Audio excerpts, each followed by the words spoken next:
जब हम आपके स्वाभिमान, आन बान और शान के लिए लड़ाई करते हैं तो आप मेरे साथ नहीं रहिएगा। तो हम इसी कारण से हम उनको छोड़े। तेजस्वी जी ने सम्मान दिया, आज उनके दल में गए और उन्हीं के दल से, महागठबंधन से हम आपके बीच में आज प्रत्याशी हैं।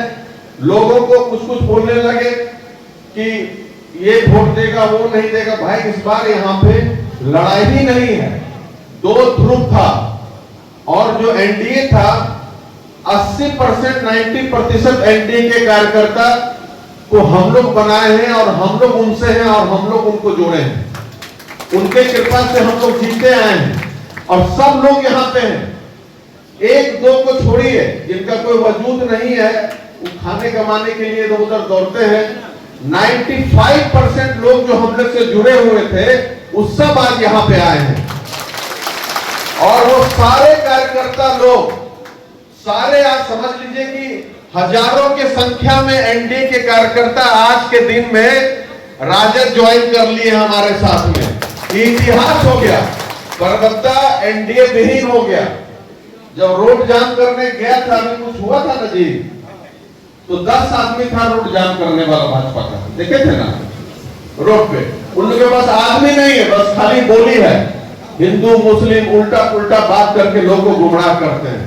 अरे भाई, राष्ट्रीयता के लिए, हिंदुत्व के लिए थोड़ी है कि आप भाजपा में जाइएगा तभी आपको हिंदुत्व का टोपी पहनने के लिए मिलेगा। अरे हम गर्व से कहते हैं हम राष्ट्रवादी हिंदू हैं, हम अपने अपने समाज की बात करते हैं, सभी को साथ में लेके चलने की बात करते हैं। इससे क्या हो गया? तो सर्टिफिकेट थोड़ी देता है कि हम मेरे दल में आइए तभी आपको सर्टिफिकेट मिलेगा। हम लोग हर समाज को साथ में लेके चलते हैं। अगर आपको अपने जाति पे गर्व है, इसका ये मतलब नहीं कि हम किसी दूसरे को अनाप शनाप बोलते हैं। अगर आप पिछड़ा किसी, हर धर्म का सम्मान हम लोग करते हैं, लेकिन समझना पड़ेगा आप लोगों को, खासकर जो हमारे फॉरवर्ड समाज के लोगों को कोई गुमराह करता है। लेकिन परबत्ता में कुछ नहीं चलेगा किसी का।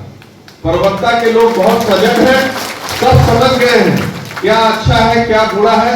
उन लोग बात करेंगे। अभी कुछ लोग जब प्रचारक आएंगे तो बड़ा मजा वाला बात करते हैं, आप लोग भी मजा लीजिएगा, कहिएगा, कहेगा आपको, अरे भाई वोट दोगे राजद को तो देश कमजोर हो जाएगा। देश की एकता के लिए, अखंडता के लिए भाजपा को वोट दो। अच्छा, परबत्ता में आप किसी दल को वोट देंगे तो देश कैसे कमजोर हो जाएगा? कैसे कमजोर होगा पूछिएगा? देश के लिए तो वोट आप कर दिए। ये थोड़ी आर्मी का सिपाही का चयन हो रहा है कि यहाँ पे किसको वोट करेंगे उसको जाएगा। ये सब गुमराह करेंगे आप लोगों को, लेकिन आप लोग उनसे होइएगा नहीं। उन लोगों को कैंडिडेट नहीं मिल रहा है, बुला बुला के सबको घर से तुम लड़ो भाई तुम लड़ो। जब सब टाइट करके भेजता है, बेगूसराय आते हवा फूस हो जाता है सबका।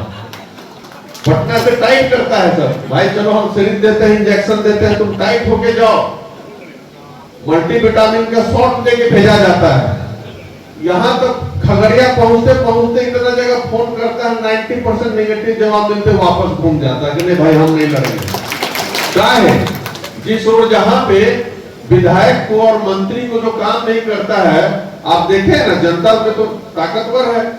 50 सिक्योरिटी गार्ड के रहते हुए दौड़ा दौड़ा करके मारता है भीड़ में, धोती उठाकर मंत्री भागता है। वीडियो सब देखिए। क्यों भाई? क्योंकि आप लोग काम नहीं किए हैं, खाली कमीशन खोरी किए हैं आप यहाँ पे। आप बगल में चले जाइए, बेलदौर है विधानसभा, वहां पे जाके देखिए क्या काम है, नहीं हुआ है। खाली वहां पे जातिगत वोट मिलता है तभी आदमी जीतता है, और यहाँ पे हर समाज का वोट मुझे मिलता है। पप्पा जी जाति प्रथा को खत्म कर दिए यहाँ पे। अगर आज वो रहते तो बहुत खुश होते वहां पे, उन्हीं को हम लोग मिस कर रहे हैं। कल उनका जयंती था और हमको जाते जाते बोले थे कि देखो तुम ये गंदा पार्टी हो गया, बाहियात पार्टी हो गया है, तुम राजद से चुनाव लड़ना। ये कोई गलत नहीं, ये दुर्गा माँ की कसम खाते हैं, अपने पिताजी के सौगंध खाते हैं। वो हमको बोलते हुए गए इस पार्टी से लड़ना। एयरपोर्ट से आए, हैदराबाद से गाड़ी में बैठे हुए थे, मेरी बहन थी। हम सोचे कि पप्पा जी से पूछे, अभी पूरा फिट फाट है, पप्पा जी किस दल से लड़े? आए हो राजद से लड़ो और केकरा से लड़ो, जदयू लड़े लग पार्टी है तो कुछ सोच के ही बोले, क्योंकि वर्तमान स्थिति वो समझ के जदयू का बहुत खराब है अभी एनडीए का, क्योंकि यहाँ पे सम्मान चमचों को मिलता है, जो गलत कार्य करते हैं भरवों को सम्मान मिलता है, स्वाभिमानी आदमी को, ईमानदार आदमी को यहाँ पे सम्मान नहीं मिलता है, जो पिछलकू करते हैं उनको सम्मान मिलता है, काम करने वाले को सम्मान नहीं मिलता है। उन लोग रबर स्टैंप चाहते थे कि भाई इन लोग को कुछ बोले नहीं, जैसे चल रहा है चले, लेकिन हम मेरे साथ तो आपका ताकत था, आपका आशीर्वाद था। जब हम बोलते हैं कि हम 50,000 से जीतेंगे, ये मेरा घमंड नहीं बोलता है, मेरा आत्मविश्वास बोलता है, आप पे विश्वास है हमको कि 50,000 से जीतेंगे, ये आपके कारण हम बोलते हैं। और आप देख लीजिएगा इस बार सारा रिकॉर्ड टूटेगा। अभी एक भाई साहब बोले थे, सच्चाई यही होगा कि जमानत किसी का नहीं बचेगा। आप देख लीजिएगा, जमानत बचने के लिए कि कम से कम जितना पोल होता है उसका 10% वोट लाना होता है, कुछ ऐसा लगभग 18-20 हजार वोट किसी को नहीं आने जा रहा है। यही दुर्दशा होगा यहाँ पे भी एनडीए का। बस उन लोग से सतर्क ये रहना है कि आप लोग बुद्धिजीवी हैं कि वो लोग वोट काटने के लिए हो सके मेरे जाति का कैंडिडेट पैसा देके 10 लाख, जैसे पिछली बार एक बंदर को खड़ा किया गया था, ढोल बाजा बजाते घूमते रहता था लोजपा से, वो बंदरे था तो, और कहता है कि हमको बंदर कहे तो हम वो अपने को बंदर मानता था, कहता था हम लंका में आग लगाएंगे। अब पर्वता को लंका बता देता है, हमको रावण बता देता है, बताइए। तो यही सब बोलता है। तो भाई पर्वता एक अभेद किला है, ये सब अंदर बंदर से कुछ नहीं होने वाला है। अब लोग सजग हो गए हैं। पिछली बार 10 लाख रुपया लेके उसको दे करके खड़ा किया गया कि तुम वोट काटो, लेकिन उसके बाद भी दुर्गा माँ की कृपा से, भोलेनाथ की कृपा से, आप सभी के आशीर्वाद से जीत हुई।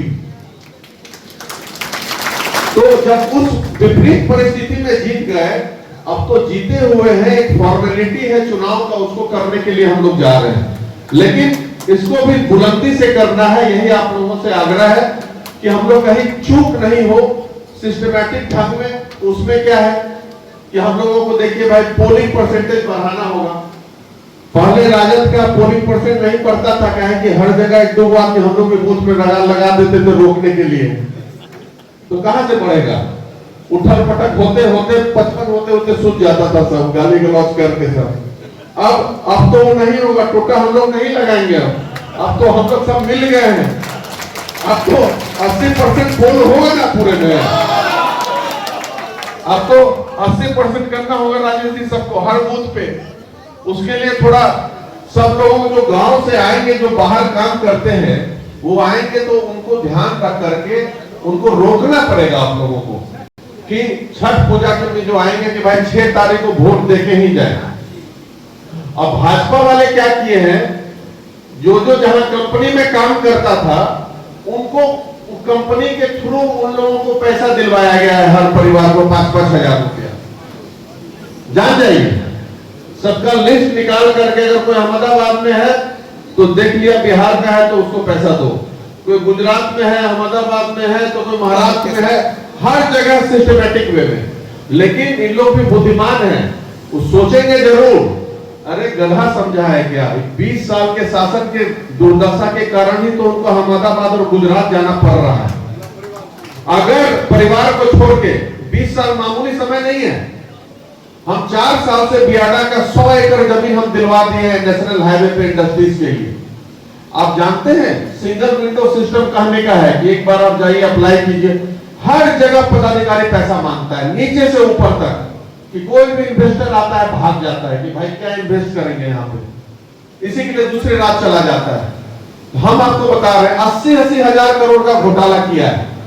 और जब हम लोग बोलेंगे महागठबंधन की, तो कुछ लोग सोशल मीडिया पे लिखते हैं अरे भाई जंगल राज है, जंगल राज आएगा। 5 साल तेजस्वी जी इसी राज में रहे ना जी, 17 महीना, फिर 2.5 साल के लगभग, कहां जंगल राज आया? मतलब कितना मूर्ख बनाते हैं। जब जदयू राजद पे जुड़ जाता है तो मंगल राज हो जाता है, जब हट जाता है तो जंगल राज हो जाता है। मतलब ये सब मूर्ख बनाते हैं लोगों को और आप लोग समझिए, आप लोग को समझाना पड़ेगा लोगों को। किसी का सत्ता आएगा, आज से 35 साल 40 साल पुराना वक्त पुराना लौट नहीं सकता है। उस वक्त क्या था, वे ऑफ कम्युनिकेशन नहीं था लोगों के बीच में। उस वक्त ना मोबाइल था, ना ट्विटर था, ना फेसबुक था, ना यूट्यूब था, ना मुन्ना जी जैसे महान पत्रकार थे, अमित जी जैसे नहीं थे, इन लोग जैसे लोग नहीं थे, दीपक जैसे पत्रकार, गीता जी जैसे नहीं थे। अब गांव गांव में गौतम जी जैसे नहीं थे, अब गांव गांव में 20-20 यूट्यूबर होगा, है कि नहीं। एक घटना घटता है तो थाना से पहले यूट्यूब पे फेसबुक पे आ जाता है। एक भी क्राइम अब छिप नहीं सकता है कहीं भी इंडिया में, चाहे वर्ल्ड में। तो ये जो गुमराह करते हैं लोग, अब वो समय कभी आ ही नहीं सकता है।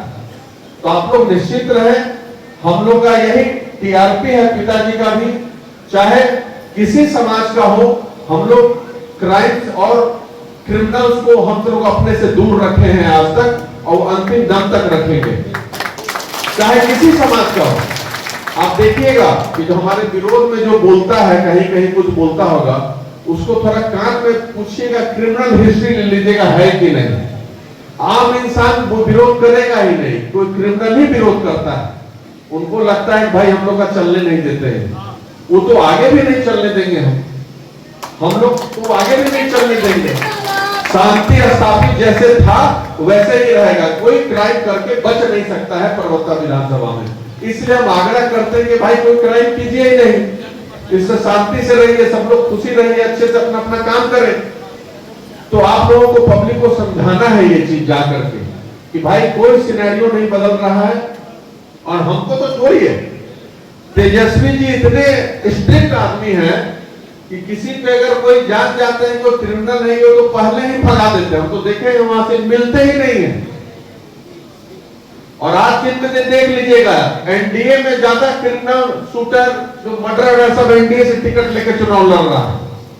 राजद में अब गिना लीजिए कितना है, एनडीए में कितना है, महागठबंधन में सबसे ज्यादा चुन चुन करके क्रिमिनल्स को लोग टिकट दे रहा है जो मर्डर है। और बदनाम इनको कर रहे हैं क्योंकि मीडिया उनका है, मीडिया पे कंट्रोल है। तो इससे आप लोगों को सतर्क रहना है। और हम बहुत बुलंदी से कह रहे हैं कि आप लोग आज से लग जाइए, सबको लोगों को समझाना होगा कि लालटेन छाप में हम हैं। कल से हम अपना लालटेन यहाँ सीना में एक मंगवा लिए हैं, लोगों को लगा के चलेंगे अब कि भाई लोगों को जो हमको देखे तो लालटेन देखे, अच्छे से लालटेन छाप पे वोट करना है। अब सुनिए, ये बात आदरणीय तेजस्वी जी को भी हम कहे हैं कि जो भी रोक है, सरकार बनेगा पहला कार्य यही होगा कि गैर बजरुआ खास जमीन टोपो लैंड पे जो रोक लगा होगा रसीद कटने से उसको खत्म करवाएंगे। पहला कार्य यही होगा। भ्रष्टाचार जो है, भ्रष्टाचार चरम सीमा पे है, बिना पैसा का कहीं काम नहीं होता है। और अब समझिए कि ऐसा कहीं देखे हैं, इन लोगों को बदनाम करता है लोग, जबकि कोई प्रूफ नहीं है कि कैसा क्या हुआ नहीं हुआ। एक इंजीनियर के यहाँ रेट पड़ता है तो 10 करोड़ रुपया मिलता है। एक एग्जीक्यूटिव इंजीनियर के यहाँ रेट पड़ता है तो 5 करोड़ रुपया उसकी पत्नी बेचारी जलाते जलाते रात भर परेशान रहती है, नहीं जला पाती है। अब सोचिए, यहाँ गरीबी के कारण लोग दर दर भटक रहा है। कल हमारे गांव का तेलंगाना में बेचारा उसका डेथ हो गया, उसका बॉडी अभी आने वाला है कि आ गया, शिरोमणि टोला का आ गया। हम देखे उसको, बताइए मजबूरी में वहां गया और यहाँ पे लोग उसको बेचारे को मिलता हो कितना 15,000 महीने का, और यहाँ पे 5-5 करोड़ रुपया एक महिला को जलाना पड़ता है, एग्जीक्यूटिव इंजीनियर की पत्नी को।